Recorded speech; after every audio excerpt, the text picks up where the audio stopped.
بسم اللہ الرحمن الرحیم۔ السلام علیکم۔ آج ناصر کو آنے میں کافی دیر ہو گئی تھی۔ رات کے 8 بجے تھے، جبکہ وہ 6 بجے ہی گھر آ جاتے تھے۔ تھوڑی دیر کے بعد دروازے پر دستک ہوئی۔ دروازہ کھولا تو ناصر بنا سلام دعا کیے غصے میں گھر میں داخل ہوئے۔ ان کے تیور دیکھ کر میں سمجھ گئی کہ ضرور کوئی ایسی بات ہوئی ہے کہ وہ شدید غصے میں ہیں۔ ان کا رخ شزا بیٹی کے کمرے کی طرف تھا۔ وہاں جا کر وہ شزا کو نہ پا کر اور مشتعل ہو گئے۔ وہ مجھ پر چلانے لگے کہ شزا رات کے اس وقت کہاں گئی؟ کیا ہو گیا ہے ناصر؟ یہیں کہیں ہوگی، اس میں غصہ کرنے والی کون سی بات ہے؟ تب وہ چھت کے کمرے کی طرف گئے۔ وہاں جا کر اسے پاگلوں کی طرح ڈھونڈنے لگے۔ اتنے میں شزا باتھ روم سے نکل آئی۔ شزا کو دیکھ کر ناصر کا غصہ جیسے 7ویں آسمان پر پہنچ گیا۔ یہ اسے بازو سے پکڑ کر دوسرے کمرے میں لے گئے جو گھر کی اگلی طرف بنا ہوا تھا۔ شزا چلاتے ہوئے اپنا ہاتھ چھڑانے لگی، مگر ناصر بہت غصے میں تھے۔ انہوں نے اپنی بیٹی کو بے دردی سے کمرے میں پھینکا اور باہر سے دروازہ بند کر دیا۔ یہی نہیں، دروازے پر تالا بھی لگا دیا۔ شزا کی چیخیں پڑوس تک جا رہی تھیں۔ مجھے شدید شرمندگی ہو رہی تھی۔ میں نے کہا، ناصر، یہ آپ کیا کر رہے ہیں؟ جوان بیٹی کو کمرے میں بند کر کے آپ کو کون سا سکون مل جائے گا؟ تم چپ رہو، جس بات کی سمجھ نہ ہو اس میں نہیں بولتے۔ ناصر ابھی بھی غصے میں تھے۔ خبردار، اگر آئندہ تم نے اسے گھر سے باہر نکلنے کی اجازت دی، اب یہ اسی کمرے میں قید رہے گی، نہ باہر جائے گی اور نہ اس سے کوئی ملے گا۔ ناصر کے تیور دیکھ کر میں بھی سہم گئی۔ مجھے تو شک ہو رہا تھا کہ شزا ناصر کی سگی بیٹی ہے بھی یا نہیں۔ دراصل میں شزا کی سوتیلی ماں ہوں اور اس کے باپ نے مجھ سے دوسری شادی کی تھی۔ شزا کی پہلی ماں مر چکی تھی، جبکہ وہ اپنی ماں کو یاد کر کے رویا کرتی۔ میں نے اسے پیار محبت دینے کی بہت کوشش کی، مگر لاکھ کوششوں کے باوجود بھی وہ مجھ سے گھل مل نہیں سکی۔ بہرحال وہ مجھ سے چھوٹی تھی، میرا اس سے کیا مقابلہ؟ اسے کمرے میں بند دیکھ کر میرا دم گھٹتا۔ میں نے ناصر کی بہت منت کی کہ وہ اسے کمرے سے نکال دیں، مگر انہوں نے میری ایک بات نہ مانی۔ اس دن شزا اپنے کمرے میں چلا رہی تھی۔ میں اسے کھانا دینے گئی تو اس نے میرے پاؤں پکڑ لیے۔ امی جی، خدا کے لیے مجھے یہاں سے نکال دیں۔ بابا سے پوچھیں، میرا قصور تو بتا دیں، میں نے کیا کیا ہے کہ انہوں نے مجھے کمرے میں بند کر دیا؟ کیا میں اپنی سہیلیوں سے بھی نہیں مل سکتی؟ وہ میرے پاؤں میں پڑی رو رہی تھی۔ مجھے اس پر ترس آ گیا۔ بن ماں کی اولاد بھی زمانے کے ہاتھوں کتنا رسوا ہوتی ہے۔ میں تمہارے لیے کیا کر سکتی ہوں بیٹی؟ تم جانتی ہو ناصر کا غصہ کتنا سخت ہے۔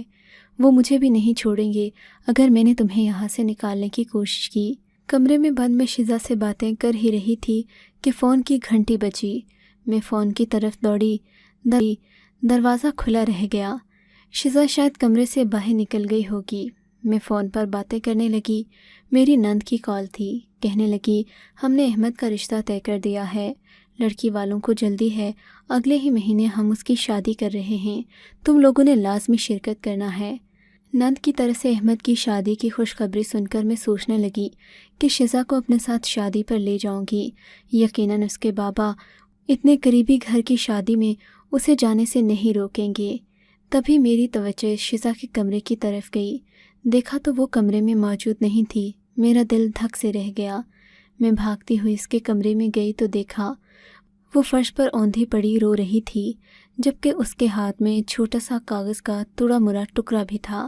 میں نے بڑی مشکل سے اسے وہاں سے اٹھایا، مگر شزا اپنے کمرے سے نکلنے کو تیار نہ ہوئی۔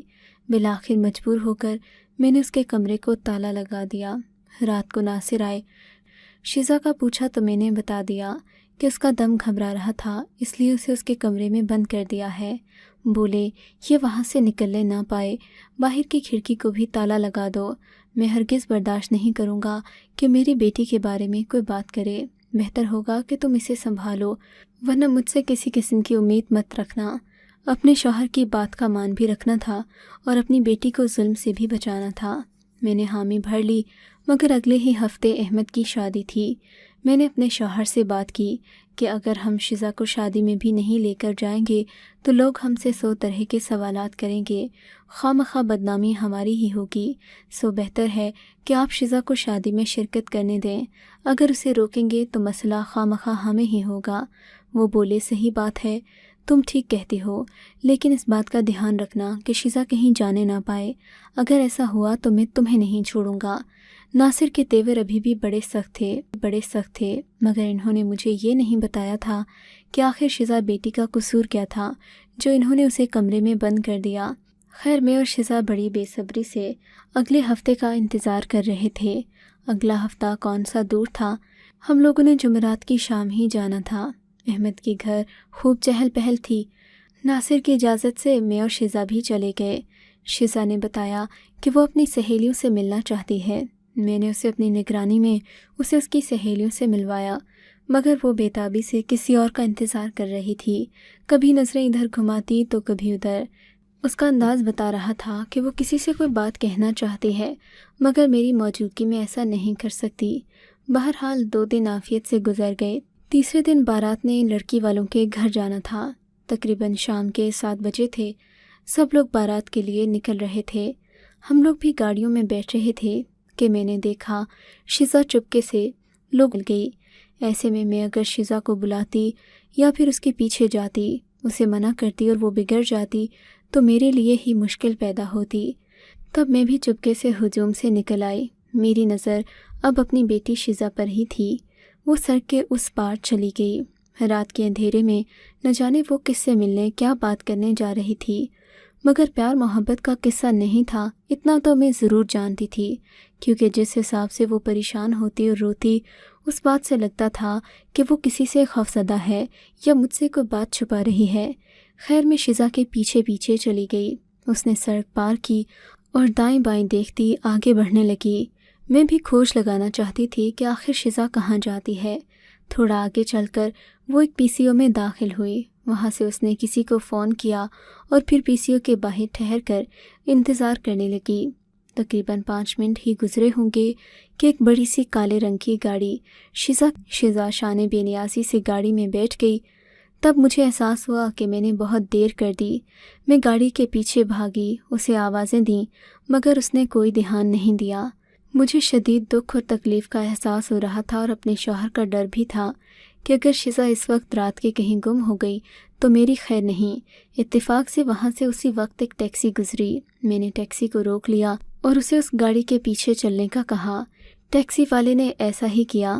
سامنے والی کار چلتی جا رہی تھی، یہاں تک کہ کار چلتے چلتے ایک ایسے علاقے میں داخل ہو گئی جہاں پر شریف لوگ نہیں جاتے۔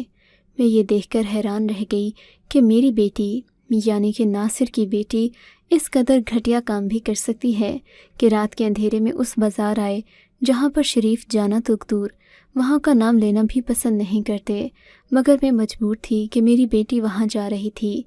ٹیکسی والا بھی سمجھ گیا تھا کہ یہ کون سا علاقہ تھا۔ آس پاس سے آتی موسیقی کی آوازیں اور ہر دروازے میں کھڑی ایک خوبرو حسینہ جس کے کپڑے نیم عریاں ہوتے، یہ دیکھ کر صاف اندازہ لگایا جا سکتا تھا کہ یہ علاقہ کون سا ہے۔ ٹیکسی والا اب کچھ ہچکچا رہا تھا۔ گاڑی آگے بڑھتی ہی جا رہی تھی، یہاں تک کہ وہ ایک خوبصورت سے بنگلے کے سامنے جا کر رک گئی۔ یہ بڑا عالی شان گھر تھا۔ اس کے آگے 2 سیکیورٹی گارڈ بھی تھے اور اس گھر کے سامنے کا ماحول بڑا عجیب لگ رہا تھا۔ میں نے ٹیکسی ڈرائیور سے کہا کہ مجھے تھوڑا آگے اتار دو۔ کہنے لگا، بی بی جی، یہ محلہ آپ کے لیے ٹھیک نہیں ہے، آپ شریف گھرانے کی عورت لگتی ہیں۔ میں تو آپ سے یہی کہوں گا کہ آپ یہاں مت جائیں، ورنہ آپ کے لیے مشکل ہو سکتی ہے۔ میں جانتا ہوں آپ اس لڑکی کے پیچھے پیچھے یہاں آئی ہیں یا پھر اس آدمی کے لیے، لیکن جب یہ یہاں سے نکلیں گے تو تب آپ ان سے بات کر لیجئے گا۔ اندر جانا صحیح نہیں ہوگا۔ ڈرائیور کی بات صحیح تھی، میں ایسے ماحول میں کبھی نہیں گئی تھی، سو باہر رک کر ہی شیزا کا انتظار کرنے لگی، مگر بنگلے کے سامنے کھڑے 2 سیکیورٹی گارڈ نے ہمیں دیکھ لیا اور ہماری گاڑی کے پاس آ کر ہمیں یہاں سے جانے کا کہنے لگے۔ تب ڈرائیور نے گارڈ سے بچنے کے لیے چندہ بائی نامی کسی عورت کا نام لیا۔ گارڈ سے کہا کہ وہ اس کا انتظار کر رہا ہے۔ تب گارڈز کی نظر مجھ پر گئی، مگر ان لوگوں نے مجھے کچھ نہ کہا۔ بہرحال ہم لوگ وہاں کتنی دیر رہ سکتے تھے؟ 1 گھنٹہ گزر گیا۔ جب شیزا باہر نہ آئی تو میرے ہاتھ پاؤں پھولنے لگے۔ میں نے ڈرائیور سے کہا کہ مجھے جا کر وہاں پتہ کرنا چاہیے کہ میری بیٹی شیزا کہاں گئی۔ بولا، یہ لوگ بہت سخت ہیں، ایک بار جو یہاں چلا جاتا ہے اس کے لیے باہر کے راستے بند ہو جاتے ہیں، بہتر ہے کہ آپ گھر چلی جائیں۔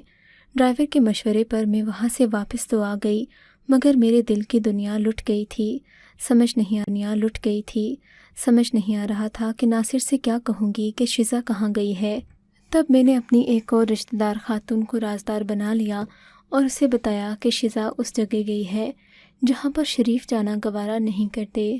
شاہین آنٹی نے مجھے تسلی دی اور بولی، ایسے معاملوں میں لڑکیاں لڑکوں پر اعتبار کرتی ہیں جو انہیں ٹھکانوں تک لے جاتے ہیں اور پھر ان کی زندگیاں تباہ کر دیتے ہیں۔ لازماً شزا کے ساتھ بھی ایسا ہی ہوا ہوگا، مگر اچھی بات یہ ہے کہ تم اس کوٹھے کا پتہ جانتی ہو۔ اب ہم اسے وہاں سے بازیاب بھی کروا سکتے ہیں اور پولیس کی مدد سے کارروائی بھی کر سکتے ہیں۔ مگر میں جانتی تھی کہ شزا کسی سے پیار نہیں کرتی، ورنہ وہ مجھ سے ضرور کہتی اگر اس نے کسی لڑکے سے شادی کرنا ہوتی۔ عموماً وہ اپنے باپ سے ہر بات کہہ دیا کرتی تھی، مگر کچھ ایسا ان دونوں کے بیچ میں تھا جس پر یہ بات نہ کرتے تھے۔ شزا بھی خاموش ہو جاتی اور میرے آنے پر ناصر خود بھی خاموش ہو جاتے۔ کے ساتھ جا چکے تھے۔ رات کے 10 بجے تک بارات واپس لوٹی۔ دلہا دلہن کے ساتھ مل کر بچے رسمیں کرنے لگے تو میں اور ناصر فارغ ہو گئے۔ ناصر بولے، اب ہمیں گھر چلنا چاہیے، یہاں زیادہ دیر رکنا ٹھیک نہیں۔ گاڑی میں بیٹھنے لگے تھے کہ وہ شزا کا پوچھنے لگے۔ میں خاموش رہی۔ ملا کر انہیں ساری کہانی بتا دی۔